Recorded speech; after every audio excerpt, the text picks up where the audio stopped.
Okay, hey peeps.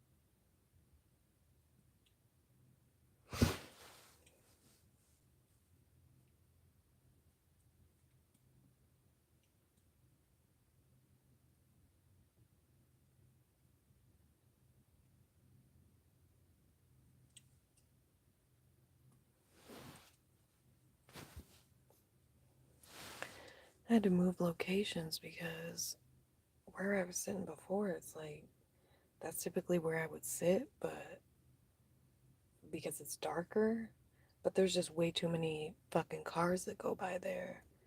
And the cops were crawling out there. They were like, I swear there was so many of them. And then, yeah, it was almost constant. So I had to go.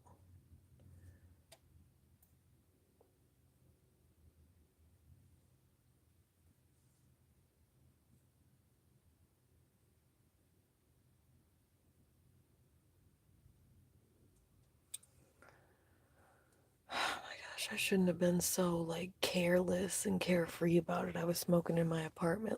Like, it was so stupid. It was so stupid. I would not make a good criminal because, well, because of shit like that.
Yep, I'm just gonna have to smoke here from now on because I'm just too paranoid out there.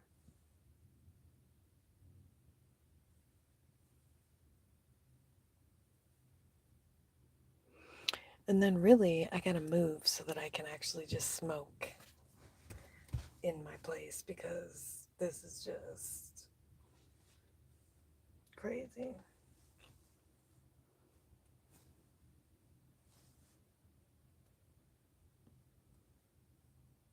I'm gonna do a cancer reading after this, so stay tuned for that for sure. Um, Feel free to check out my live from last night. I talked about really like overt and covert narcissistic abuse rather, and yeah. So I talked about that, and trying to debate if I want to talk about something else related to that or just something else completely. But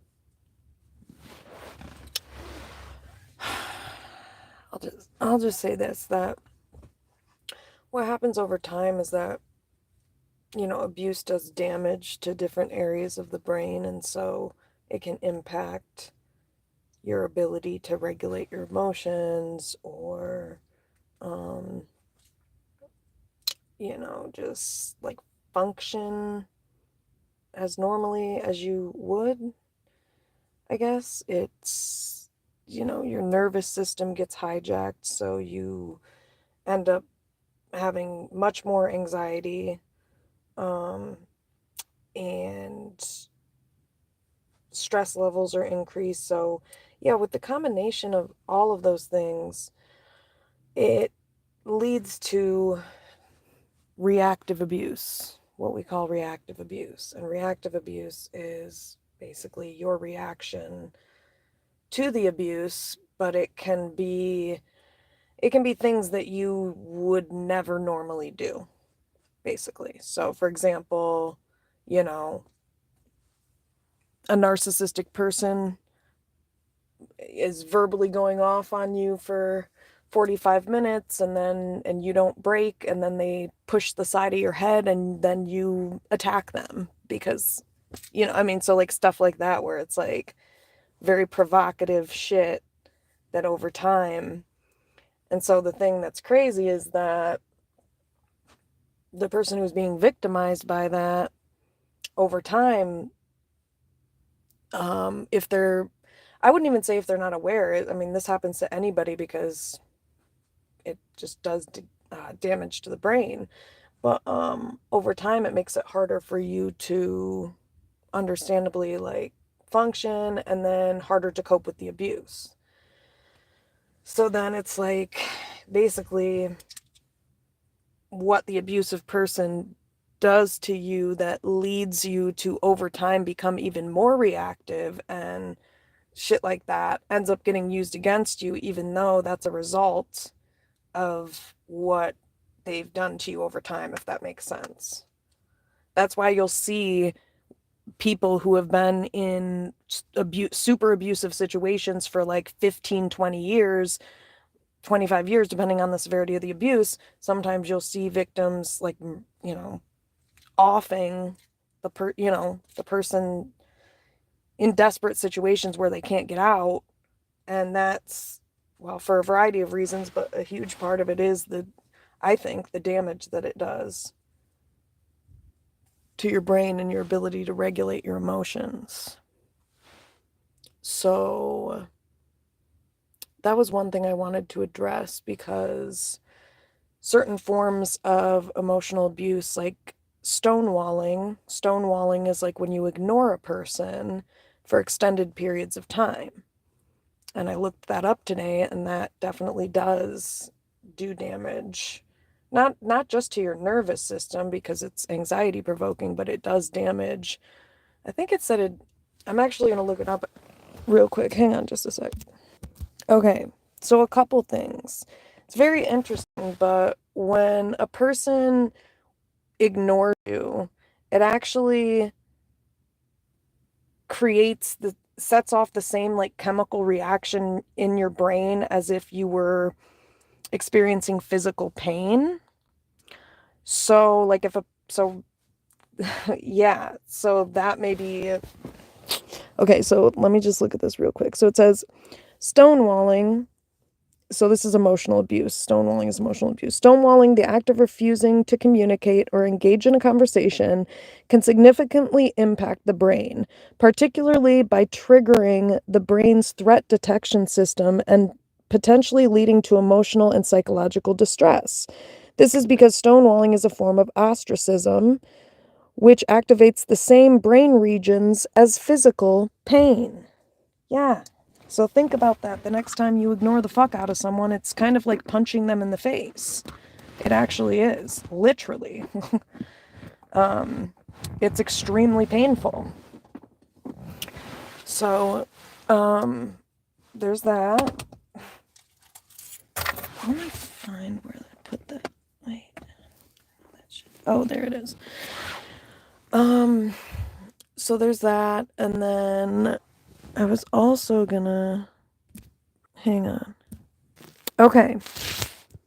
All right. So these are some other ways that that stonewalling is like when you try to have a conversation with somebody and they refuse to have the conversation with you. They can do this by, hanging up on you, blocking you, walking out of the room, looking on their phone, putting in their headphones. You know what I mean? It's like somebody who refuses to have an important conversation that you're trying to have with them, and they do it over and over and over again. Okay. That's emotional abuse and it's called stonewalling. So, based on the provided search results, stonewalling can negatively impact the brain over time, primarily through its effects on stress response systems and emotional regulation. Specifically, research suggests that heightened stress and cortisol levels. Stonewalling triggers stress responses in both the stonewaller and the stonewalled. Oh, really? That's kind of crazy. So even the person doing the stonewalling is literally doing damage to themselves. That's essentially what this is saying, leading to elevated cortisol levels. Prolonged exposure to stress and high cortisol can have various negative effects on the brain and overall health. Yeah, it can actually cause like physical health issues. You can develop different illnesses from that. Impaired emotional regulation. The constant stress and lack of communication can negatively impact brain regions responsible for emotional regulation, such as the prefrontal cortex. This can make it harder to manage emotions and respond constructively to conflict in the future. Yeah. So again, but all of these types of things get flipped on the victim. You know, when the victim reacts to the emotional abuse, it gets flipped on them and then it's like, "Oh my gosh, you're crazy." And it's like, "No, actually you did damage to my brain, bitch. And I'm just having a normal fucking reaction to that." So maybe try not being abusive. Amygdala hyperactivity. Conflict, and especially stonewalling as a form of conflict, can activate the amygdala, the brain's emotional center, potentially leading to a freeze response. Oh boy. Yep. A freeze response. So functional freeze. So, you know, fight, flight, fawn, and freeze. Well, it's like you basically get stuck in that feeling of being stuck, emotionally speaking, which can have great impacts on just your overall functioning, your productivity.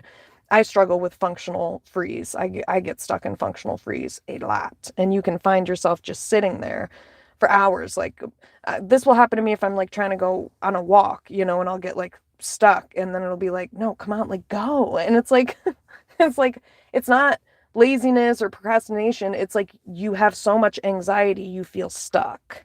That's how it feels. So, yeah. So let me get the rest of this shit I screenshotted. Okay. This is also why I think in states like California, they're starting to make laws against emotional abuse because we're starting to understand the long-term repercussions, how that can actually, oh my gosh, just impact you on so many levels. It can kill you over time because it can give you certain health issues, immune disorders, and shit like that because it weakens the immune system when you are constantly pumping cortisol and all these other things. Your body's working on high drive extra. It's working extra just to keep up, and that's what leads to the illness over time because your body can only stand being in that state for so long before it gets sick. So, okay, amygdala hyperactivity. Oh wait, I already said that. This can make rational thinking let's just go back here. The brain's emotional center, potentially leading to a freeze response. Okay, that's the amygdala hyperactivity. This can make rational thinking less accessible. Yeah. And contribute to a cycle of negative reactions. Yep. Ones you wouldn't normally do. Irrational behavior and shit like that. So, yeah, again. But of course, you know, an abusive person will blame you for that because they're an idiot and they're not educated on this kind of stuff. So, apparently, or they don't want to be. Potential for changes in brain structures long term. While stonewalling itself isn't directly linked to specific structural brain damage in the snippets? What the fuck? Emotional abuse, of which intentional stonewalling can be a part, can lead to thinning? It can lead to thinning in areas like the hippocampus. So, in other words, okay, so you just lied to me because you just said, okay, I don't know much about the brain, but if it's thinning areas like the hippocampus, isn't that like, I don't know. It seems pretty damaging to me, but I don't know about structural damage. So let's see. can lead to thinning in areas like the hippocampus and changes in brain volume and activity. You mean to tell me that's not structural brain damage? This is what stonewalling and emotional abuse does to the brain, guys. So, and it actually does it to the person who's doing the stonewalling as well. So, LOL, because #karma to the person doing it, you know. Oh, wow. So it can lead to thinning in areas like the hippocampus and changes in brain volume and activity, particularly in cases of prolonged exposure, especially starting in childhood. Yeah, and particularly if you experienced it in childhood and then you keep experiencing it in adulthood. Okay. Impact on social and emotional functioning. Stonewalling disrupts healthy communication and connection, impacting the brain's ability to engage in social cognition and empathy. That's so fucked up because I really need empathy for my job. So, stonewalling disrupts healthy communication and connection, impacting the brain's ability to engage in social cognition and empathy. Studies in Nature Communications and Frontiers in Psychology suggest that conflict and negativity can impair cognitive flexibility. Whoa, and make it harder to process information. My God. That's what I'm saying. So it really is a crime. Like what some of these fucking assholes are doing with this emotional abuse, and I hope they get some laws going quick. so I can no, I'm just kidding. I'm just kidding. I fucking hate the system. Fuck you. I would never, unless someone almost, okay, please protect me, universe. But unless, like, it was a situation where I had absolutely no choice, but no. I hate that. Okay, hang on, let me get the rest of the information here. Okay, so here's the rest of it. So, when stonewalling, a person might be experiencing emotional flooding or overwhelm, leading to a freeze response similar to a biological trauma response. This involves the brain essentially going offline, quote unquote, and becoming unable to engage in meaningful conversation or rational thought. Wow. Thank you, universe, because I'm like, let's see. According to Charlie Health, the prefrontal cortex responsible for rational thinking becomes less active while the amygdala becomes hyperactive. So basically your rational thinking goes out the window when you're being stonewalled, when you're dealing with stonewalling. Wow. Does a lot of damage, it looks like. Long-term effects of chronic stress and emotional abuse. Prolonged exposure to the stress of stonewalling or emotional abuse in general can have long-term consequences for brain function and structure. The hippocampus, a region crucial for memory and emotional regulation, can shrink due to chronic stress. This can impact emotional understanding and empathy. Wow. The amygdala, the brain's emotional processing center, can become overactive with repeated emotional trauma, leading to heightened emotional responses, and it cut off after that.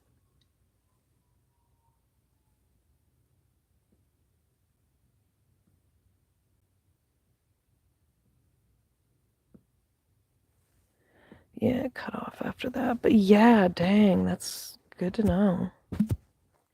Okay, and the last part, okay. Leading to heightened emotional responses and increased sensitivity. Wow, yeah. So leading to heightened emotional responses and increased sensitivity to stress, according to Good Health Psych. The prefrontal cortex, involved in decision-making and impulse control, can be affected, potentially leading to difficulties in managing emotional responses and making reasoned decisions under stress. It says changes in brain chemistry and stress response can occur leading to emotional dysregulation. Damn. Chronic stress and the brain changes associated with it have been linked to an increased risk of mental health conditions like anxiety, depression, and PTSD. Important note, the brain exhibits neuroplasticity, meaning it can organize itself and form new neural connections. Therapeutic interventions like trauma-focused therapy and mindfulness practices can help process traumatic memory. Yeah, That's true. but yeah. So I did want to talk about that a little bit because that's something that is used against victims a lot, and I think we need to like start doing brain scans when we have cases involving domestic violence so that we literally have concrete proof that if something was done, that it has a very specific context in which it was done, which is due to brain damage. So, yeah, there's that. There is that. Okay, so that's interesting. I wonder if I can like.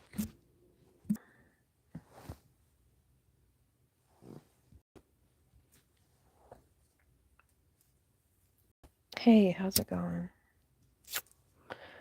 Just talking about narcissistic abuse. Okay, what's with the sirens? Is it that serious?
Oh God.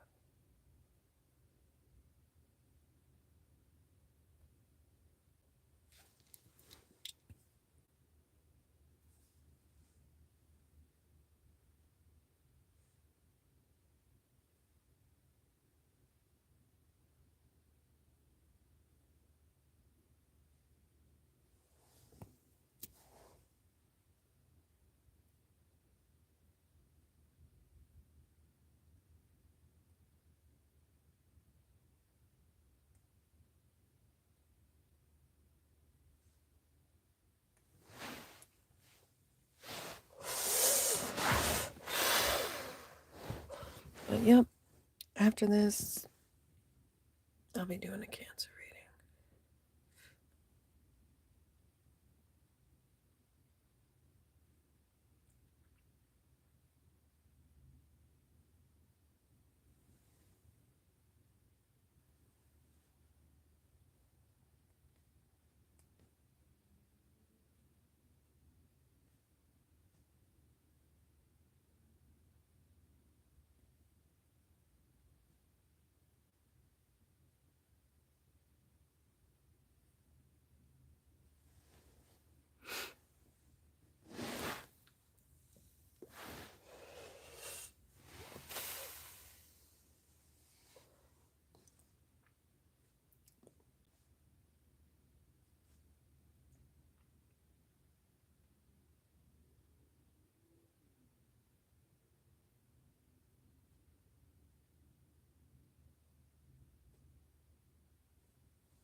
it's so ridiculous how they make some of these like shirts shirts nowadays. Like I just don't even know what to say.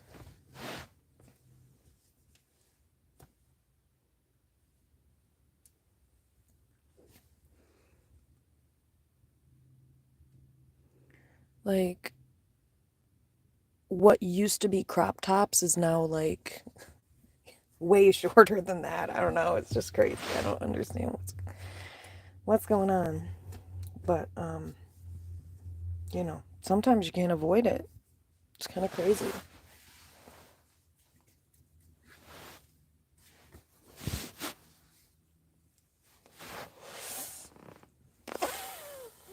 But anyway, I don't like small talk, so enough of that. It's annoying. It bores me.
You know, words hold a lot of weight, and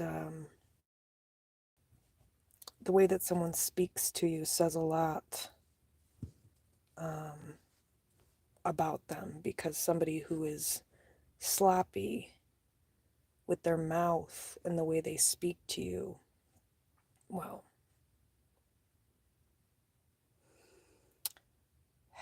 that's not a healthy person, for one. And for two, it speaks volumes about their lack of self control, you know, lack of boundaries, lack of consideration and respect for other people. So, really, I sort of feel bad for people like that because nobody's going to want to be around that. It's like people who talk like that are treat people that way. So, you know, and nothing wrong with being blunt. There's a difference between being blunt and being sloppy and cruel. Um, there's a difference between being witty and quick with your words and being ignorant. And you can't take back what you say, and you can't.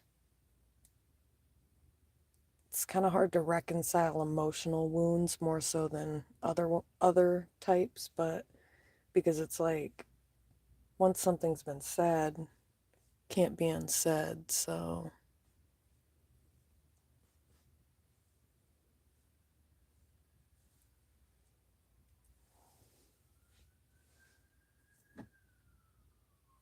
why the fuck? So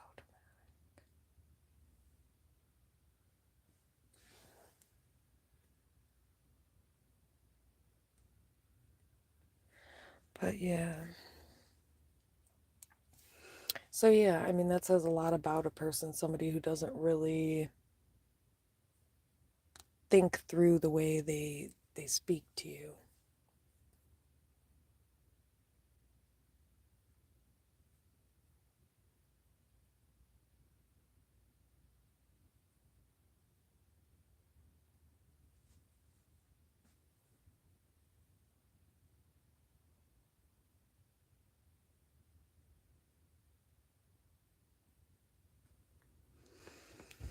But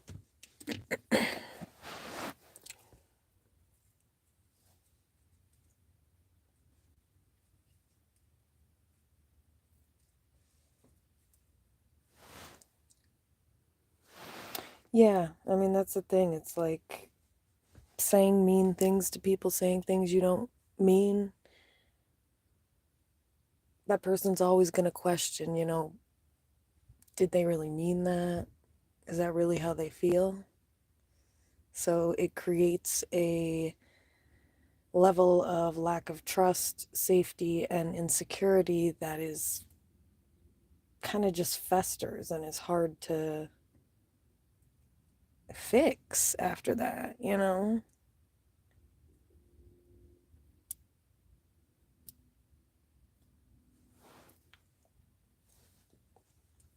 why it's important to be cognizant and cautious and aware.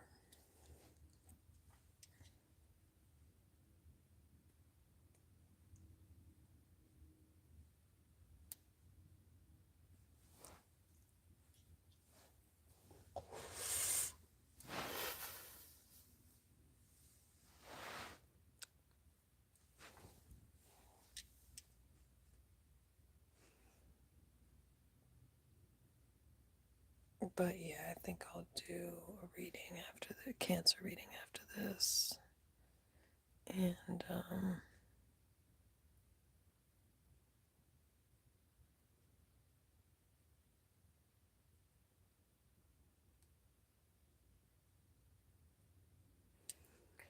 yeah,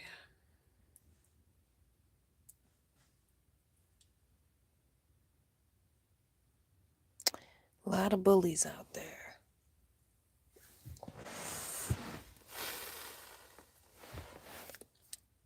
Bullies and haters, which are basically the same things.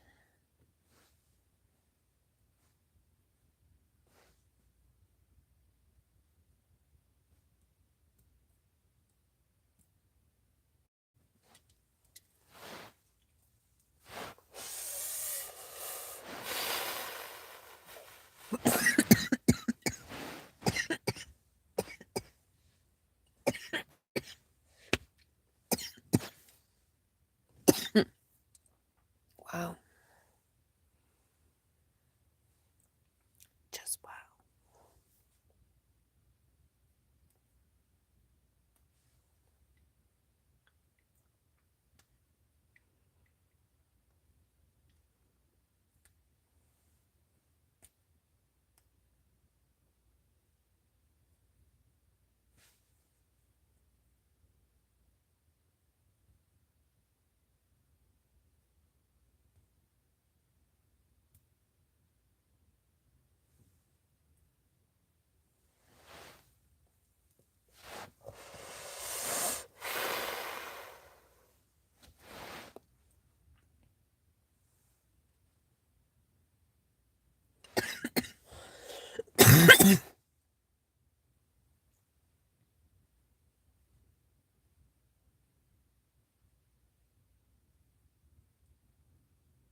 definitely will be doing a Cancer reading. Oh, I hope that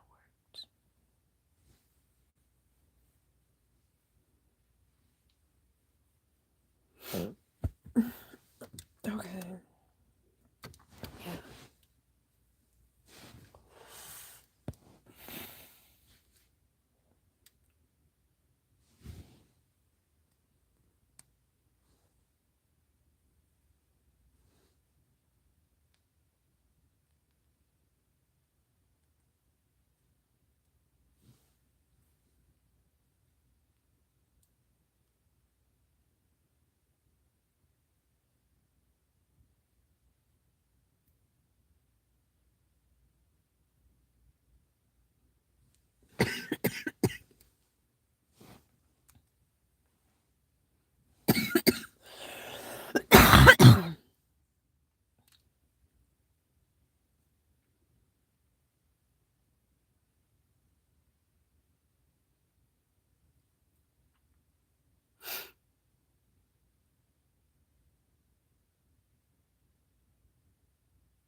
Yeah, I have to hotbox it in there because otherwise it's just too obvious. It's too bright.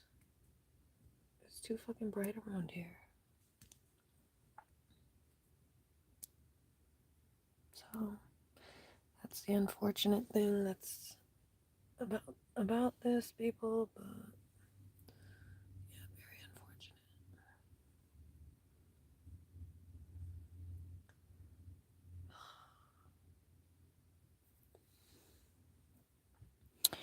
You know what? Antidepressants can help with, like, to reduce like stomach aches or any type of, like, I think it's like gastrointestinal related to like anxiety and stuff like that. It can, like, you know, ease that, or like ease heartburn or whatever. Like, I guess serotonin must play a role in that, because I did Google that and it said that serotonin, like, can help with that. So that's interesting. It's just interesting to know that. I mean, I didn't realize that. So,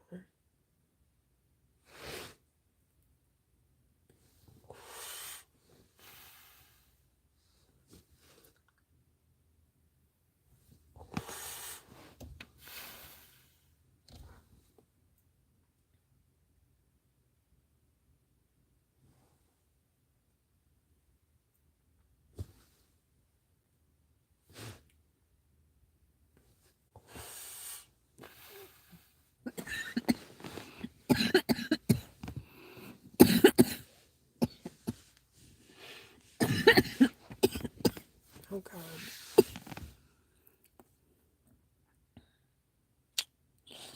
Must have been a good one. Good hit, peeps. That's what that means.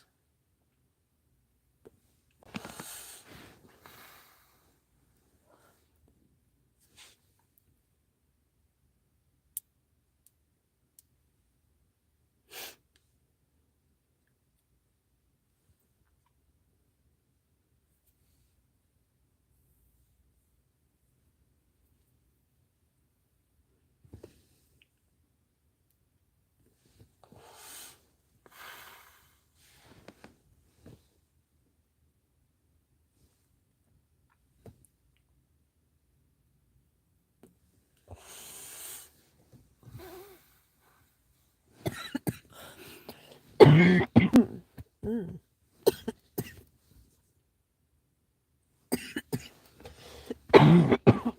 Oh God. LOL.